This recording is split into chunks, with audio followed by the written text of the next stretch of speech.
Hello, I'm Melanie from When the Climate Crisis Claims You Home. Check our website and be part of the art competition. You can find all the information on www.unsavvienna.org. Today I'm talking to Joanna Sustento from the Philippines.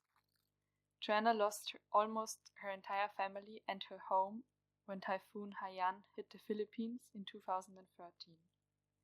Now she works for Greenpeace for climate justice. Thank you, Joanna, for taking the time and being here. Hi, thank you so much for having me, Melanie. Before we start, please introduce yourself and tell us why you're here today and taking the time. So I'm Joanna Sustento. I'm from Tacloban City, Philippines. Currently, I am working with Greenpeace, and I'm one of their public engagement campaigners, but I actually started out working with them for the climate justice and liability campaign. So the main reason why I'm here is, of course, to share the story of my community on how we are impacted by the current climate crisis. And my main purpose is really to be one of the voices that can amplify our story, to put a human face on the numbers and statistics of climate science. Thank you. I met you at the Earth Talks in Vienna last year, and I remember I was sitting in the audience and you gave the speech just telling your story. And this really got me, and definitely is one of the main reasons why this project, When the Climate Crisis Claims You Home, is happening right now. So I would be really happy to invite you to share your story with our listeners. So, almost 7 years ago, on November 8th, 2013,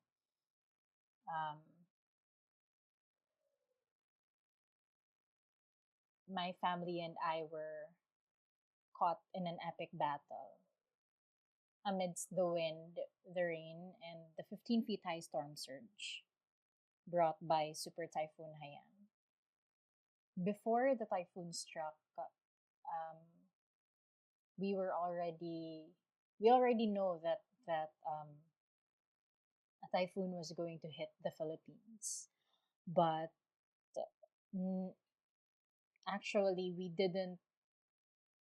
We thought that it would just be another storm, because the Philippines,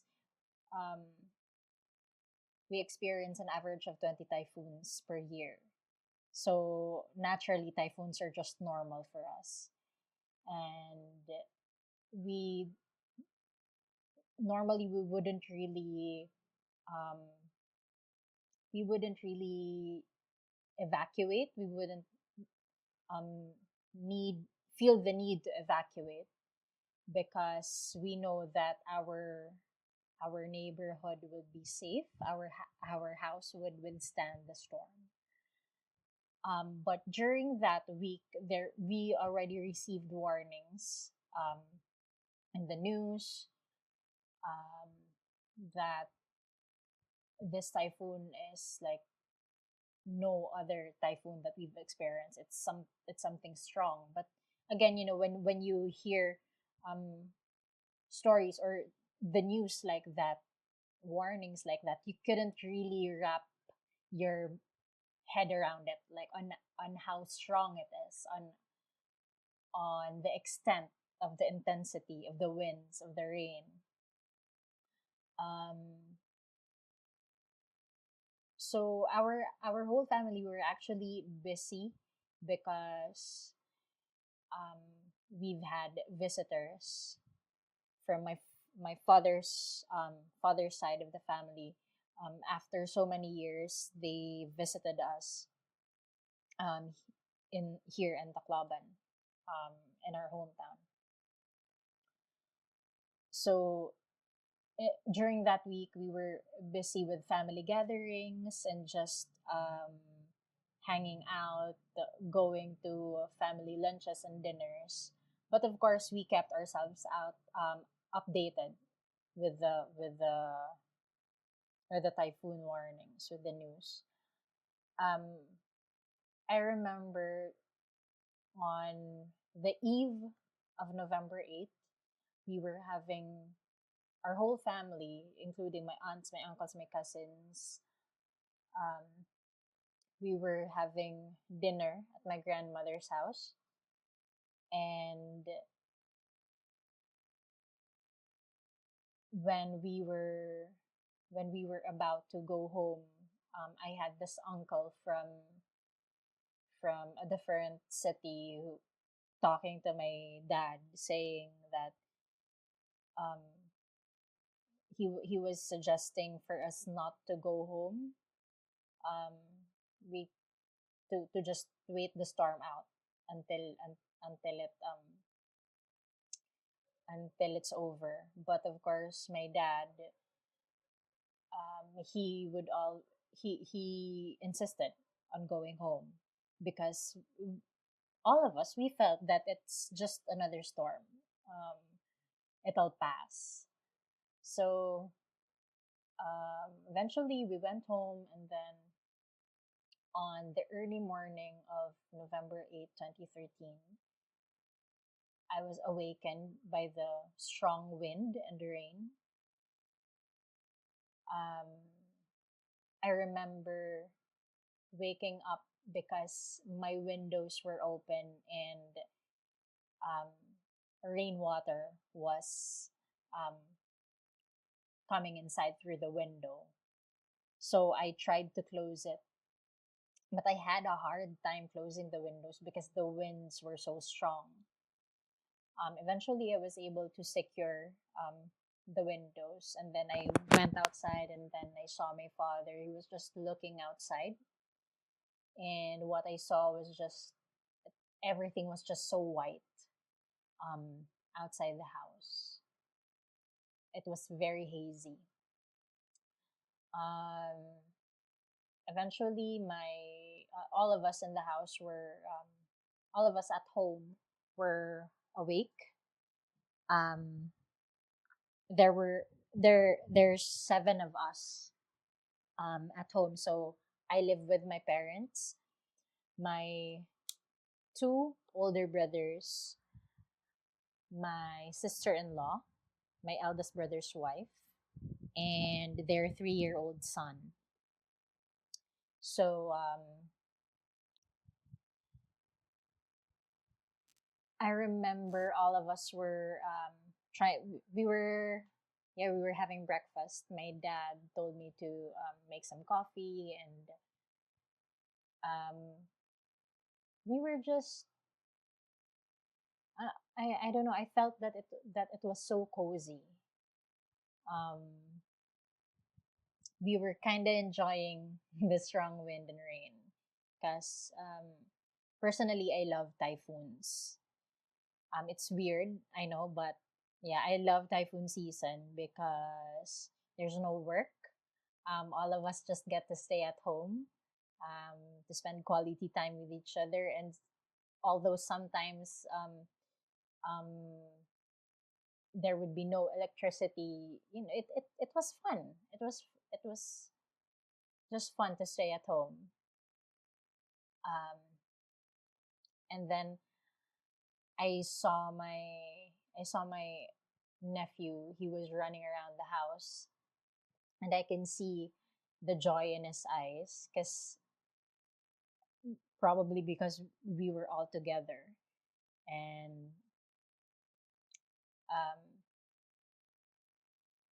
I I remember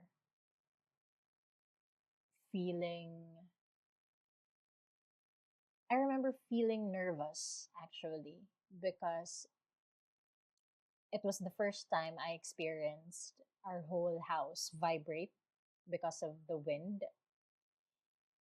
Um, and then I hear this very eerie sound. The wind was howling. It was, yeah, it it was it was just the first time I've ever experienced that. So um I kept on looking for clues from my parents' facial expressions, if I would be scared, or if I if if if um everything if everything's still okay and normal. But it was um it was unusual for them to stay silent. So all of a sudden, I felt water dripping from the ceiling. So I went to the kitchen to get a basin, and I returned. I got the basin, but I saw water coming inside from the kitchen door. Um, Thinking that it was only rainwater, put um, I covered the doors with the rugs, and then I got back um, to where I came from, with with the the basin, and then I saw that um, water was also coming inside from our main entrance, from our main door. So again, we tried to cover it with the rugs, thinking it would absorb it, but um, it was already starting to flood. Um, I remember looking at the clock, and it was 7 a.m. And I knew that water would um,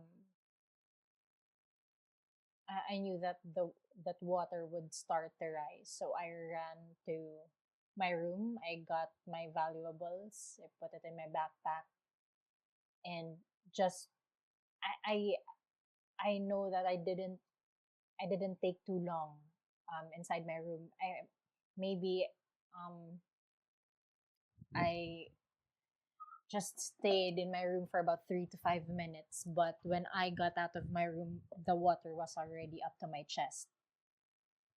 So our we don't have a second floor, so all of us decided to go out of the house, um, because otherwise we would be trapped inside. So I my whole family was already out of the house, and I was the last one inside. I had a hard time going out because our furniture were already floating, blocking my way, and the current was so strong, and it was coming inside the house. So my mother had to pull me out of the house. When we were able to go out, we just held onto our window grills and tried not to panic. Um, the winds were so strong, and everything was white and hazy, and I felt like crushed ice were being thrown at my face, and it was painful. It hurt. I didn't really I didn't really see everything. I mean, I didn't really know what was happening with with my brother, with my eldest brother, because again it was everything was so hazy. But we saw this life jacket. So my older brother grabbed the life jacket and placed it on my nephew. So he then saw an ice box. So he swam for it, grabbed the ice box and pushed it towards us. But because we were thinking to put our nephew inside the ice box so that he'll float. But when he pushed the ice box towards us, it was the time he got separated from us because of the strong current. So what was left within the compound of our house was just me, my eldest brother, my parents, my sister-in-law, and my nephew. My eldest brother was able to make a hole in the ceiling, so my mom climbed up, and then we were trying to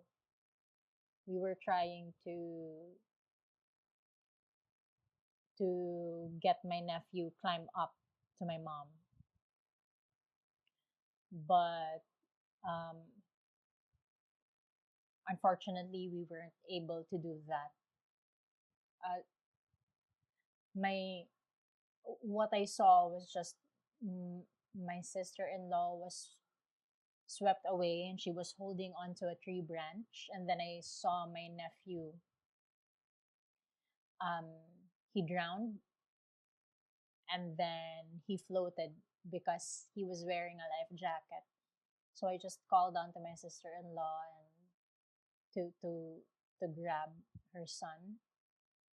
Then when I saw her grab her son, um, I called out to my eldest brother, and then again I couldn't really see what was happening, but I assume he swam towards his family, and I decided to focus myself on saving my parents.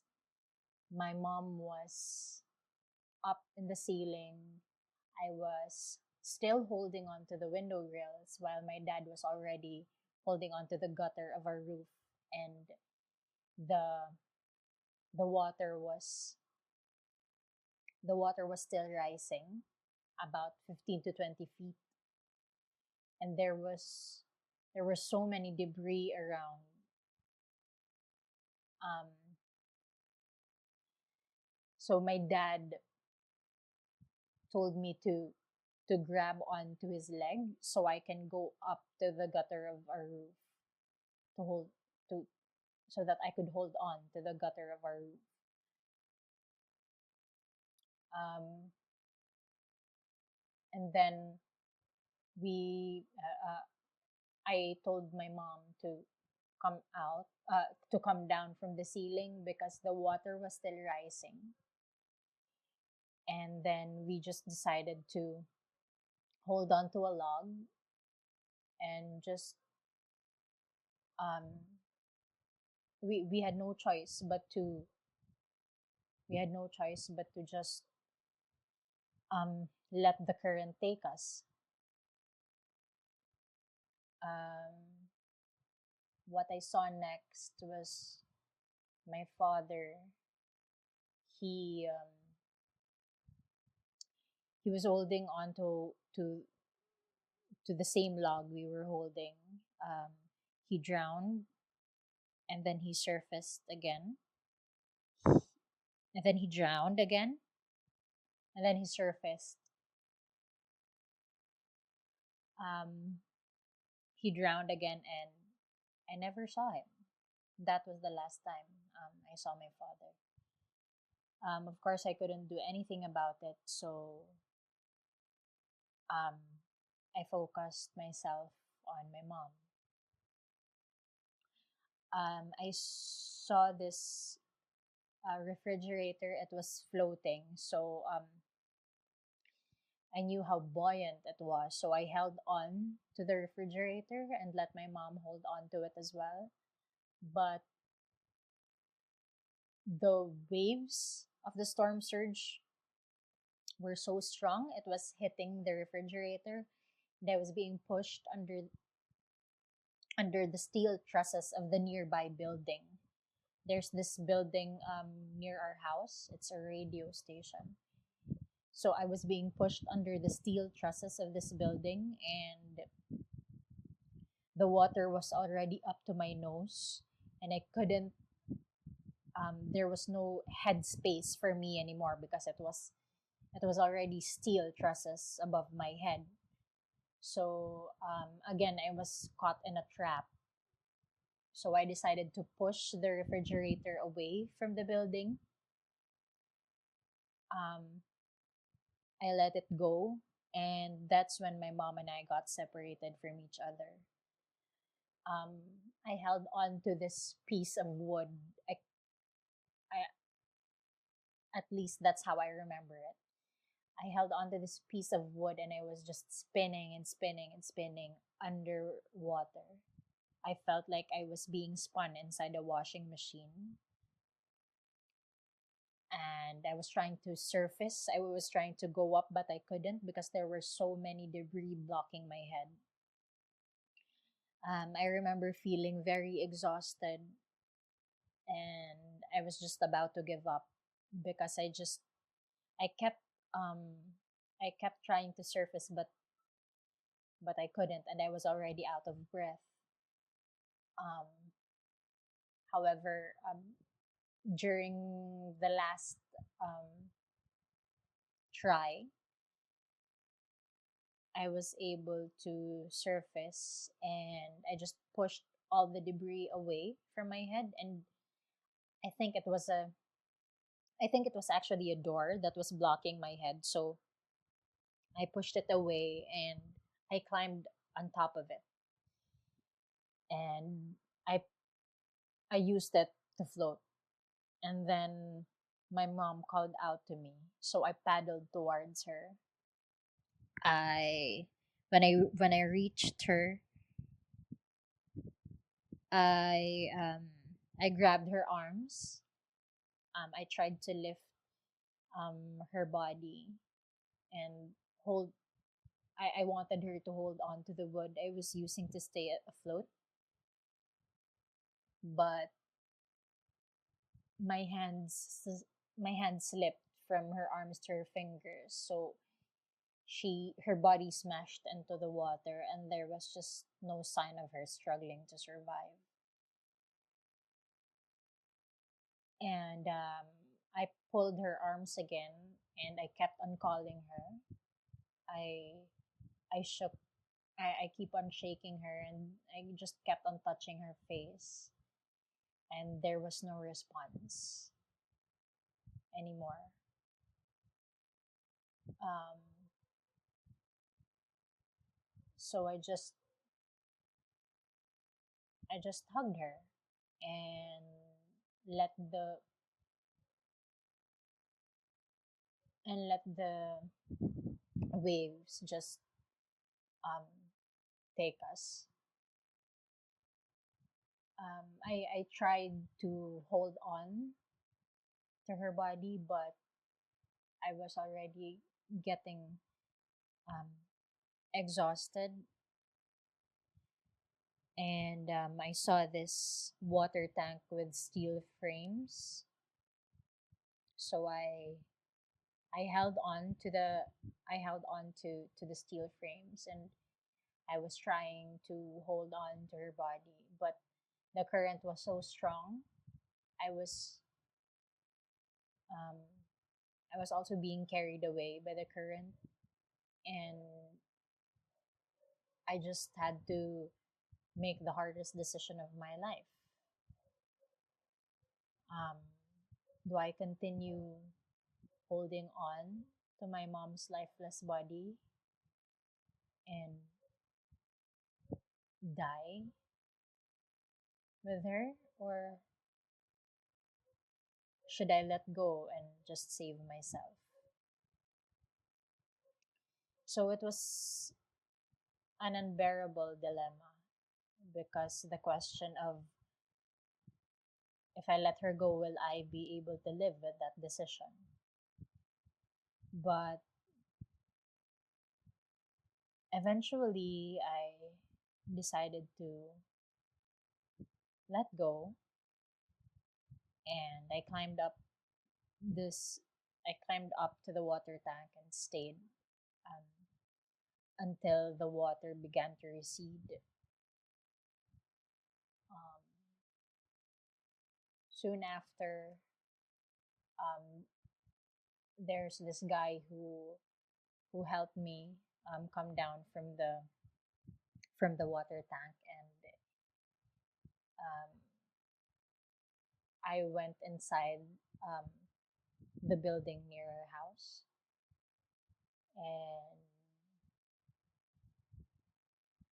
I just stayed there maybe for about 1 or 2 hours. And it was already when the winds weren't as intense as before, and when the water already when the water wasn't um, as high, I decided to go out of the building to the streets, and that's where my older brother, and I um, saw each other. And later on, we found out that we were the only ones left in our family. So um, on November 8th, 2013, just in a span of 2 hours, we lost our parents, our eldest brother, sister-in-law, and our 3-year-old nephew. That's it. Wow. Thank you so much for telling the story again and going back to these moments. I imagine it must not be easy to do that, so I really appreciate you doing that and raising awareness that climate crisis is causing things like what happened to you. Thank you so much for having me as well. Yeah, it's this kinds of creative platforms that are really important nowadays. So yeah, I hope that you continue doing what you're doing as well. Thanks. I'd like to add for the listeners that you can click on the link that you can find in the information and can take part of our competition. All the information you will find on our website on www.unsavienna.org, and all young people from 15 to 25 based in Vienna can participate in every form of expression and art. We are really looking forward to your entries and would also like to encourage you to listen to our other podcasts. This project is funded by the European Solidarity Corps.